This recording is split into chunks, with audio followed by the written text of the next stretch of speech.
My dog's GPS collar started sending strange data, such as a location outside the house, even though he hadn't moved. In fact, the map showed impossible nighttime routes. One night, I followed the route and found something that shouldn't have been there.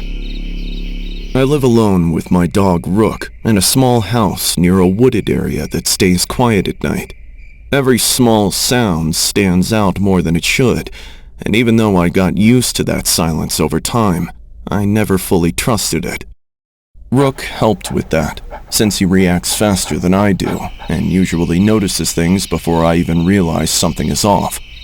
I put a GPS collar on him a while ago, because the area has long, empty stretches, and losing him out there would mean I might never find him again. The collar tracks his location, heart rate, and sleep patterns, and until that night, it always worked exactly as expected. That day, nothing happened that gave me a reason to stay alert, since I followed the same routine as always before going to bed. I locked everything, checked on Rook, and went to sleep without thinking about anything unusual. The alert that woke me up later didn't feel important at first, but when I looked at the screen, I realized something was wrong in a way that didn't make sense. The notification showed that Rook's heart rate was extremely high, while the system marked him as asleep. And that contradiction was enough to make me sit up and check the hallway where he sleeps. He was there, lying still, breathing slow and calm, with no sign of stress or movement. When I looked back at the phone, the location marker showed him somewhere in the woods several hundred meters away, even though I could see him right in front of me. I checked again to make sure I wasn't misreading anything, but the position didn't change. I walked over to him and grabbed the collar, expecting to find something wrong, but it felt normal and showed no sign of damage. He looked at me for a moment, and then went back to sleep, while the app kept showing impossible data. I stayed awake, watching both Rook and the app, and after a few minutes, a movement path started forming on the map, beginning at my house and extending straight into the woods with a speed that didn't match any normal run. The line moved with direction, not randomly, like something knew exactly where it was going. I got closer to Rook and held the collar again, trying to feel anything unusual, but his body stayed relaxed and his breathing didn't change, even while the heart rate on the app kept spiking. The difference between what I saw and what the phone showed became harder to ignore with every update. I reset the collar and watched the app freeze for a moment, and when it updated again, the path disappeared and returned to the house, which made me think it was fixed. I went to bed, thinking it was just a glitch, a pretty strange one, but a glitch nonetheless. I even thought some prankster might have hacked it. I planned to go to the store the next day and exchange it. But the next day, Rook was gone. I checked every room, called his name, looked outside and searched around the yard, but there was no sign of him anywhere. The silence outside felt heavier than usual, and the absence of any movement made it worse. I opened the app again, and this time the location marker was active, showing him deep in the woods at the exact point where the path had ended during the night. The signal was stable, and it didn't jump or glitch. Before leaving, I stood at the door and looked toward the trees, and even though nothing was moving, the stillness made it harder to step outside. I didn't hear anything, but I knew I had to follow the signal. I grabbed my phone and went into the woods. The route took me off the main path and into dense areas where I had to push through branches and watch my footing, while checking the map to make sure I was going in the right direction. The deeper I went, the quieter everything became, and that silence made every step feel louder. After a long walk, I reached a clearing that didn't match anything I had seen before, and I stopped at the edge while looking at something sitting low in the center. The shape didn't match any animal I knew, and the way it held itself made it hard to understand what I was looking at. I stayed still and focused on it, and after a few seconds, it raised its head in a slow, uneven motion that made its body shift in parts. That is when I saw the collar around its neck, and the blinking light confirmed it was the same one I had placed on Rook. I didn't move closer, since the body didn't match a dog in any way, and the legs bent at angles that didn't look stable. Its mouth stayed slightly open, showing teeth that didn't line up correctly, and its posture didn't look natural. I don't know what it was, but that creature had probably taken my Rook. When it stood up, the movement came in separate steps, like each limb reacted at a different time, and then it turned toward me and took a slow step forward. I stepped back, and when it moved again, I turned and ran without checking the path. I could hear movement behind me as I pushed through the trees, and even though it didn't sound fast, it stayed present the entire time until I reached the outer edge of the woods. I got back to the house and locked everything, then checked the app again, and the location marker still showed the same position deep in the woods. I stayed inside and watched the screen for hours, waiting for it to move or disappear. It didn't. As the day went on, I kept checking outside, but I didn't see Rook anywhere, and there was no sign that he had come back.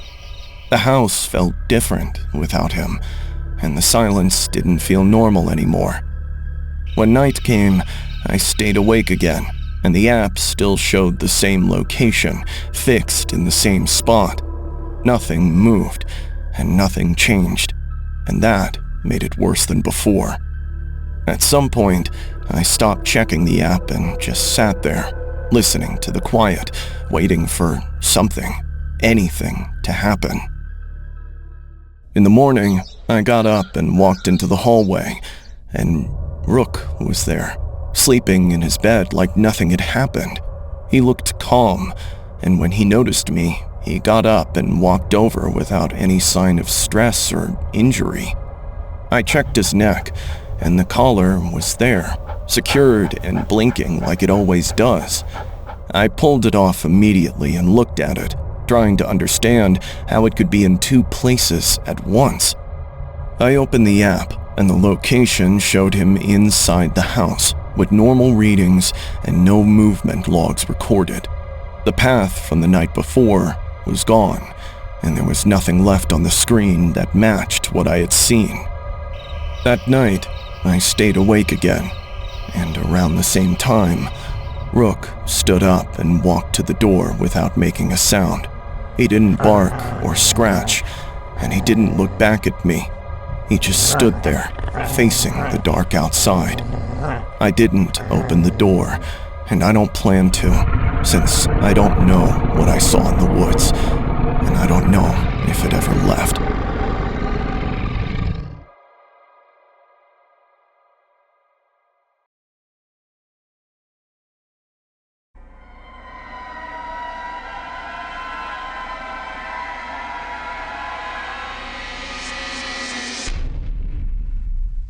I downloaded the app because it was everywhere, and I wanted something easy that didn't require effort or ideas.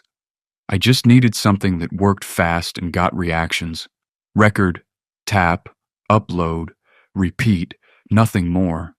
My dog Baxter wasn't trained or special, which actually made everything easier for me. He sat still, barked when he wanted, and didn't react to the phone at all. That made the clips look more believable. The first videos followed the same pattern every time, and people didn't question it. I would record him barking once, and the app would generate something simple and harmless. I didn't even think about it while posting. The account started growing again, and I kept going without stopping. There was no reason to question anything because everything worked the way I expected. The first time something felt wrong, it didn't feel like a big moment. It just didn't match the tone of the other results. I recorded like always and waited for the app to generate the message. Before trying again, I stared at the screen longer than usual because the text took a few extra seconds to appear. That delay made me uncomfortable for no clear reason. I kept holding the phone without moving. When the text showed up, I read it twice because I didn't process it the first time. It wasn't something harmless or generic like before. It was aggressive and direct. The app showed that Baxter was telling me to stop watching him and that he was getting tired of me being near him all the time. I didn't post that clip, and I tried again immediately to get a normal result. The next one was normal, but I couldn't ignore the first one anymore. I told myself it was random and closed the app, but it stayed in my head longer than it should have. The messages kept getting worse, and I couldn't control when it happened. Some were normal, but others were violent in a way that didn't fit the app at all. That inconsistency made everything harder to ignore.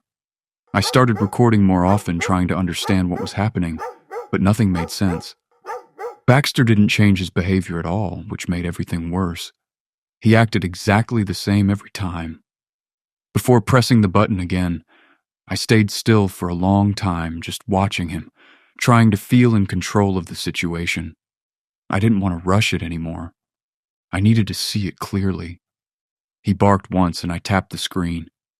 The app translated it as him saying he wanted to tear my skin while I slept and leave me bleeding on the floor. My hands started shaking and I dropped the phone for a second before picking it up again.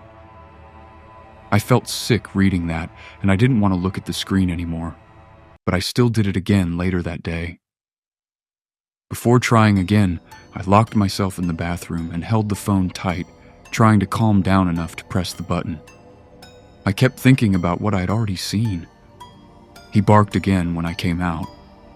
The app translated it as him saying he was waiting for the right moment to bite into my neck and not stop until I stopped moving. I felt my chest tighten and I couldn't stand still. I showed it to my son and he laughed like it was a joke and didn't even consider it for a second. That made me feel worse because I didn't have a way to explain what I was feeling. That night I recorded one last time even though I didn't want to. Before pressing the button, I stood in the middle of the room holding the phone and staring at Baxter, waiting for the bark. I didn't move and I didn't speak. He barked once. The app translated it as him saying he hated me and that he was going to rip my throat open when I stopped paying attention. I uninstalled the app immediately and my hands were shaking. Deleting the app didn't help because the messages stayed in my head and repeated constantly. I couldn't stop thinking about them no matter what I did. They didn't feel random anymore. Baxter didn't change his behavior at all, which made everything worse. He followed me around like always and stayed close to me. That normal behavior started to feel wrong. One night I sat in the kitchen while he ate, and I couldn't stop watching him. I kept thinking about what the app showed me, and I couldn't separate it from what I was seeing. Before getting up, I stayed there frozen in the chair, staring at him finish his food. Nothing happened, but I felt tense the entire time. My son noticed and made fun of me again without taking it seriously. I didn't respond because I didn't know how to explain it without sounding insane. That night I locked my bedroom door and stayed awake, listening to every small sound in the house. I kept expecting something to happen. A loud noise woke me up, and I sat up immediately with my heart racing. It wasn't something small or accidental. It sounded like something heavy, hitting furniture. Before getting out of bed, I stayed still, listening carefully, trying to understand what I was hearing. The sound repeated again, and I knew it wasn't Baxter. I walked into the hallway slowly, and my legs felt weak while I moved toward the stairs. The noise kept coming from downstairs, and it didn't stop. When I reached the living room, I saw two figures inside my house, breaking everything with a bat. Pieces of furniture were scattered across the floor. They turned toward me and rushed at me immediately without hesitation. The first hit came fast, and I raised my arm without thinking. The impact was sharp, and I dropped to the floor instantly. The second one grabbed me and slammed me down harder. I couldn't breathe, and everything felt slow for a moment. I heard my son upstairs, and I forced myself to scream for him to lock himself in his room. My voice came out broken but loud enough. Before the next hit landed, a loud crash came from the back of the house, and everything stopped for a second. Glass shattered and echoed through the room. That pause felt long enough for me to understand something was about to happen. Baxter ran in through the broken window and went straight for one of them without slowing down. He hit him hard and bit into his arm immediately. The attacker screamed and tried to pull away but couldn't get free. The other one tried to hit Baxter, but I grabbed him and pulled him off balance. My son ran downstairs and hit the second attacker with a chair. That forced him to step back and lose control. The one being bitten panicked and kept trying to escape, but Baxter didn't let go. The second attacker dragged him toward the door. They ran out together without trying to fight anymore. The police found them quickly and brought them in that same night. My son recognized them immediately as people from his school. They admitted they had been harassing him for months and wanted to take it further. They didn't seem nervous when explaining it. They also admitted they hacked the app and manipulated the messages using information they found about us online. They wanted to scare me and push things further. The break-in wasn't about stealing anything, and that made everything worse. They said they just wanted to see how far they could go. If your pet suddenly reacts to a sound it has never heard before, you need to pay attention, because I found out what causes that, and I wish I hadn't. I work night shifts at a veterinary clinic that stays open longer than most, and over time I got used to dealing with routine cases that rarely turn into anything serious. So I learned to move through the job without expecting anything unusual. The clinic was quiet that night, with only the usual background noise of machines and distant traffic. After finishing a simple case, I sat down to complete my notes, but after I clicked a pen near it, I heard a scratching sound from the back area. When I went to check on it, I noticed that it was a dog that nearly broke its teeth trying to escape from a metal cage. I told myself it was nothing unusual, but the moment I saw the animal inside the cage, I realized that the behavior I was about to witness wasn't something I had seen before in a healthy patient. The dog had been admitted earlier, and its file showed no signs of trauma or aggression. So I expected a normal reaction when I approached, but instead it froze completely while staring past me toward the hallway. I opened the cage slowly and reached in to check its vitals, moving my hand the same way I always do. And the moment my wrist reached a certain angle, the dog reacted instantly, throwing itself backward and clawing at the cage with enough force to hurt itself. Later that same night, a small cat came in with different owners and no connection to the dog.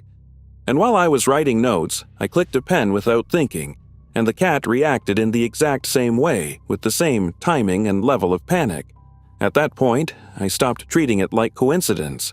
I reviewed both cases carefully, and even though they had nothing in common on paper, their reactions were identical in a way that didn't match normal animal behavior, which pushed me to start looking into other cases with similar patterns. Over the next few days, I went through old records and flagged cases where animals showed extreme fear responses without a clear cause. And the more files I checked, the more I noticed that the triggers were always the same, including specific sounds and hand movements that shouldn't have meant anything to them. Before opening each new file, I felt a growing sense of resistance. Even with that, I kept going. Every case led back to the same breeder, even when the animals had been adopted at different times and by different people, and there were no reports of abuse or poor conditions that could explain identical reactions across different species. That consistency made the situation harder to dismiss. When I called the breeder, the person who answered spoke very calm, and their answers focused on terms like consistency and controlled environments, repeating those ideas without offering real details about how the animals were raised. That conversation didn't give me answers, but it confirmed that something wasn't normal. I arranged a visit under the excuse of adopting, and they agreed without hesitation, giving me an address outside the city that didn't match any known facility, which made the decision feel less like a risk and more like something I needed to see for myself. The building didn't look like a typical breeding place, since there were no outdoor areas or signs of activity, and the silence around it stood out more than anything else, making the whole place feel controlled rather than natural. I stayed in my car for a moment before going in, trying to steady myself without fully understanding why. Inside, the environment was clean to the point where it felt staged, with rows of cages that were perfectly aligned and animals that didn't make any noise as I walked past them. Instead of reacting normally, they followed me with their eyes, and some of them shifted their bodies in ways that matched the patterns I had seen in the clinic. Before entering a section with younger animals, I slowed down without deciding to, and when one of the puppies suddenly flinched hard as if something had hit it, even though nothing had happened, I turned to the man guiding me and asked what caused that reaction. Adjustment phase. He didn't stop walking or change his tone, and that lack of concern made the explanation feel worse than if he had tried to justify it, since it suggested that this kind of behavior was expected and repeated. As we moved through the facility, I noticed that everything was organized around control, from the layout of the cages to the way the animals responded to specific movements, and that detail stayed with me when he left me alone near a door marked private. I stood in front of the door for a moment, listening to a low mechanical sound coming from inside, and even though I knew I shouldn't open it, I couldn't ignore everything I had already seen, so I pushed it open and stepped inside. The room was colder than the rest of the building, and it was filled with equipment that didn't belong in a breeding facility, including recording systems, restraint setups, and screens displaying behavioral data. On a table nearby, I found files that documented reactions to specific stimuli, with detailed logs showing how many times each response had been repeated, and the patterns matched exactly what I had seen in the clinic. The more I read, the clearer it became that these animals were not being raised in a normal way. The logs referred to replication cycles instead of breeding, and each cycle showed small adjustments to behavior, as if someone was refining a result over time. I heard movement behind me and turned to see the man standing in the doorway. He had returned without making a noise. "You were not supposed to see this. What is this?" The man took a breath and said to me, looking worried, "They are copies. Improved each cycle, and the reactions you noticed are part of the process." I grabbed a metal tool from the table and hit his shoulder to create space, then ran out of the room without waiting to see how he reacted. The hallway felt different on the way out, and when I hit one of the cages by accident, several animals reacted at the same time with synchronized movements that made it clear they were not acting independently, which made it harder to focus on getting out. As I approached the exit, a large dog stepped into my path and blocked me, and when I tried to move around it, the animal adjusted instantly, mirroring my position with precision that didn't match normal behavior, forcing me to think quickly about how to get past it. I grabbed a tray and threw it against the wall to create a loud noise, and the sudden sound made the dog flinch just enough for me to get around it, and I used that moment to reach the door while hearing footsteps behind me getting closer at a controlled pace. I pushed the door open, ran to my car, and struggled to get the keys in while trying to keep moving. And once I was inside, I locked the doors and started the engine, driving away without looking back until the building was out of sight. I reported everything to the authorities and gave them the exact location, but when they went to investigate, they found nothing since the building was empty and showed no signs of recent activity, which made it impossible to prove what I had seen. Back at the clinic, I tried to return to normal work, but the pattern didn't stop, and new cases kept showing up with the same reactions, even when they came from different places and different owners, which made it clear that the source hadn't disappeared. I checked the records again and found a new breeder listed, with a different name but the same structure in the information. And at that point, I understood that the operation was still active, just under a different identity, which meant the problem was still spreading. Now, every time I treat an animal, I pay attention to small details that most people would ignore, because I don't know if I am dealing with something that was born normally, or something that has been repeated enough times to behave exactly the way someone designed it to.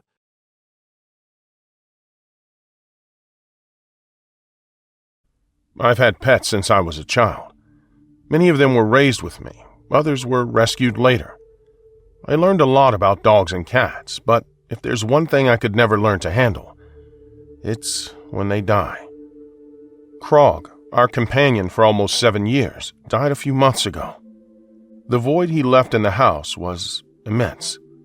We were never interested in having children, so Krog took up that space in our lives.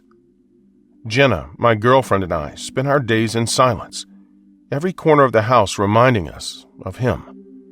Jenna was the one who first suggested the idea of adopting another dog. Don't look at it as a replacement for Krog. Look at it as giving another dog a chance to have another home. I wasn't sure if I wanted another dog so soon, but I admit those words were what broke me. We ended up adopting a puppy from the shelter. He was a small Labrador cross, quiet and a bit reserved for being so young. We named him Rollo. He was the complete opposite of Krog, who had been a gale of energy, always running all over the house. Rollo, on the other hand, seemed content to sleep most of the time and nibble on his toys from time to time. He seemed perfect for what we needed at the time, some calm and peace. The first few weeks with Rollo went exactly as we expected. He adapted quickly to his new home and was hardly any trouble. He slept in the dining room on a small bed, always quiet. Jenna and I were starting to feel a little bit better. The house didn't feel so empty with him there. But one night as we were lying down, we heard something strange. It was coming from the dining room, where Rollo was sleeping. A noise that sounded like something was moving back and forth. Jenna turned to me in bed and whispered, "Did you hear that?" "Yes. Wait for me here." "Be careful. Yell if you need help or anything." "No problem. I'm sure it's just Rollo." When I got to the dining room, I found Rollo running from one side of the room to the other, completely out of control. As soon as he saw me, he seemed to calm down, but he still looked excited. Not scared, but amused. It was strange behavior, especially coming from a dog that had always been so calm. I tried to reassure him, but he wouldn't listen. Jenna arrived soon after, and we both watched in silence, not knowing what to do. Finally, I managed to lift Rollo into my arms, and he slowly began to calm down. Jenna was still half asleep and asked me what I thought had happened. I didn't know what to answer. It was weird, but I thought maybe I had a bad dream or that I heard something outside. However, in the days that followed, Rollo's behavior began to repeat itself. Every night, around the same time, he would start running around the house like crazy. During the day, he was his usual calm puppy self, but when night fell, something changed. Jenna became concerned. We suggested taking him to the vet, but other than his strange nighttime behavior, he didn't seem to have any other symptoms. He ate well and slept well, until nightfall. Then one night, the noises began to intensify. It was no longer just Rollo's footsteps running. We heard banging, loud banging, coming from the dining room. We got up to see what was going on and found the puppy, panting, staring at us as if he knew something we didn't. But there was no sign of what had happened, no clue as to what had caused the banging. Everything in the house was in its place. The situation got worse. Now, every night, the banging and the noises were getting more violent.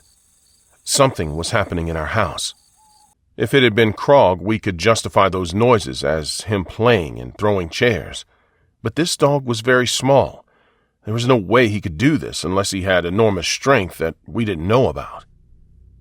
One night, while trying to sleep, I heard what sounded like footsteps.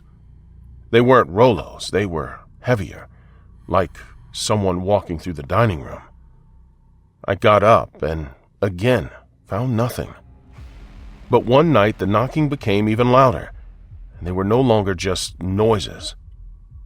This wasn't Rollo. Someone was in the house. We heard a crash as if some glass had broken. Jenna screamed from the bedroom, and we both ran into the dining room, thinking the puppy had something to do with it. The first thing we saw was Rollo barking like crazy, looking up at a window that was broken.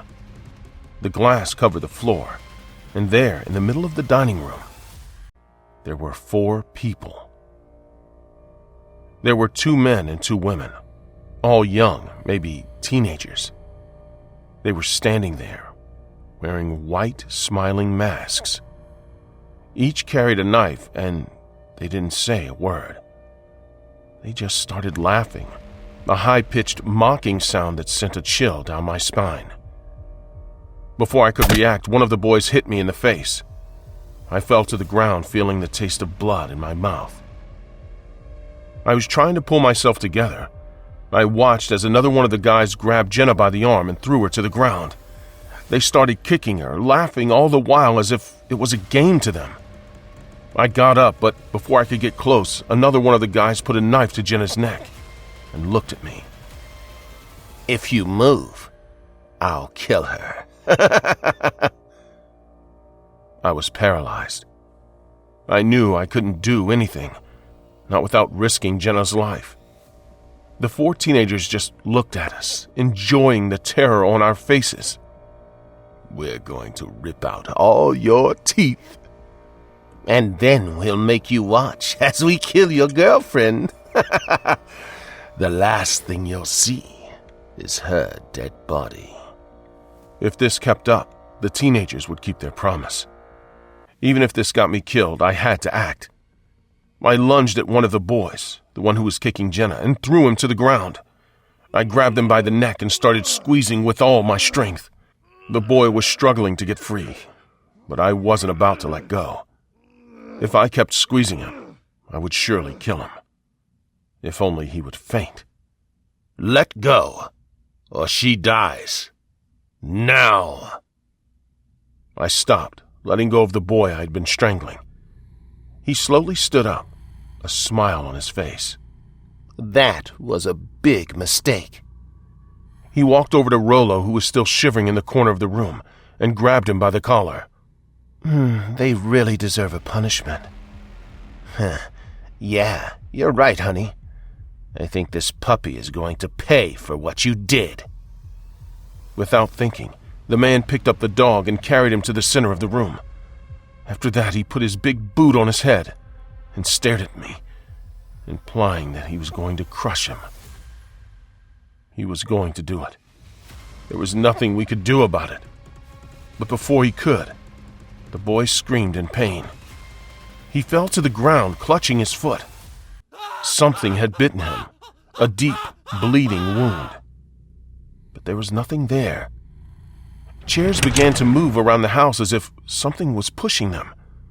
Footsteps could be heard, fast, running through the house. The teenagers looked around, terrified. Within seconds, they dropped their knives and fled in terror. One of the boys didn't escape so easily. Before he reached the door, something grabbed him from behind. We couldn't see what it was, but one of his feet lifted as if something was ripping him. The other teenagers tried to help him, pulling him toward the door. Finally, they managed to pull him out, and they all ran away as fast as they could. Jenna and I were in shock. We didn't understand what had happened. She and I stayed in each other's arms, thinking this would be our turn. But nothing happened. Whatever had appeared had protected us. Rollo was still in his corner, shaking, but he was safe. We called the police, though we had no idea how to explain what had happened. The officers arrived and took our statements, but we never told them the end of it, only that the teenagers left after we had defended ourselves. The next morning, we checked the security cameras in the courtyard, which was the only place we had them installed, looking for some clue as to what had happened. What we saw left us speechless. A figure began to materialize in the images. It was Krog, our dead dog, walking slowly through the garden. It was only for a second, but we saw him. At that moment, we understood everything. The banging in the house, the noises. It was him. Krog was never really gone. He was still there, protecting us, taking care of Rollo, playing with him every night. Whenever Krog would wreck the house, he would calm down when we opened the door, just like in the dining room every time we saw it happen. Many other people would have wanted to move out of there after that. And before that happened, we were going to do that. But because of the price, we didn't. We were afraid that wherever we went, Krog wouldn't follow us. We pooled all of our savings, took out several loans, and asked for help from our family. And we bought the house. I know that many people would be scared every time they heard a noise at midnight. But we are glad. We know that those noises mean that Krog is there, protecting us, playing with the puppy he never got to know in life.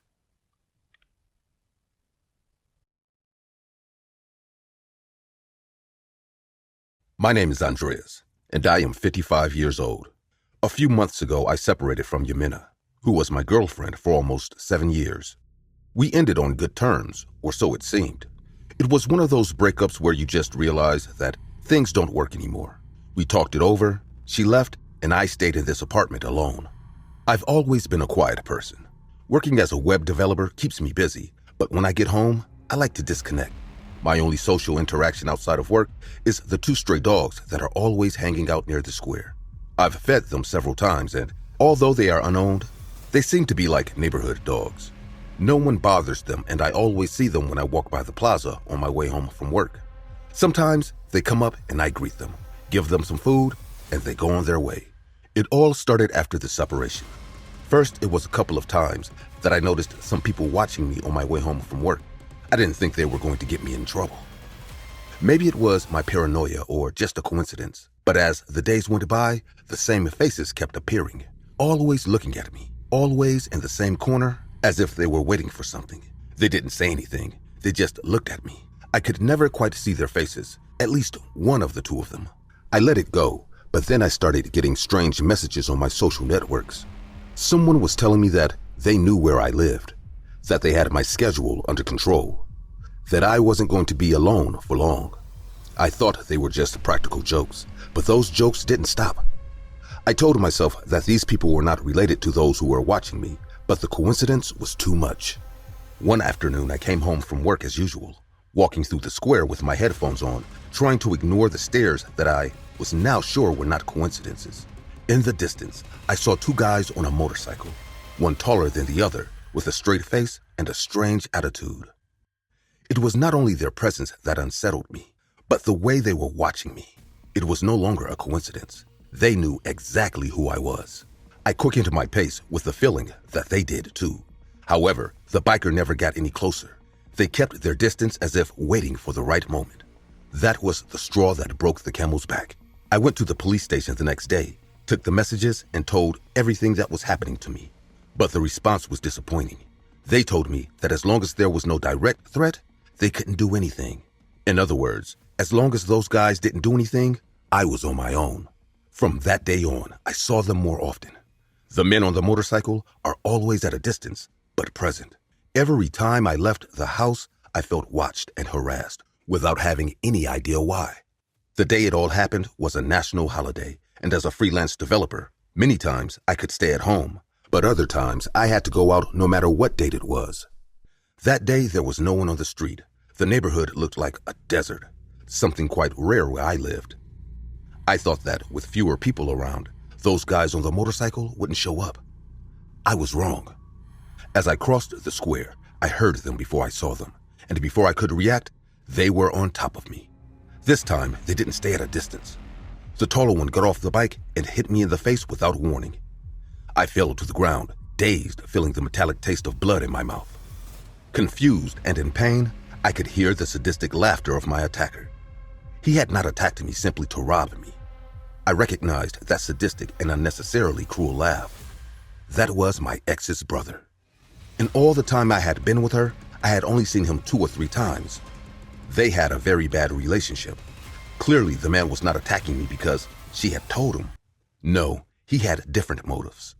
The man always hated me from the first time he saw me. Just because I had some money, he always thought I underestimated him and that I was a rich kid. That the moment I stopped being his sister's boyfriend, he would give me a lesson in humility. The other guy, shorter, was still on the bike watching, laughing. I knew that if I didn't do something fast, this wasn't going to end well for me. They were waiting for more than just hitting me. I felt the weight of despair take hold of me.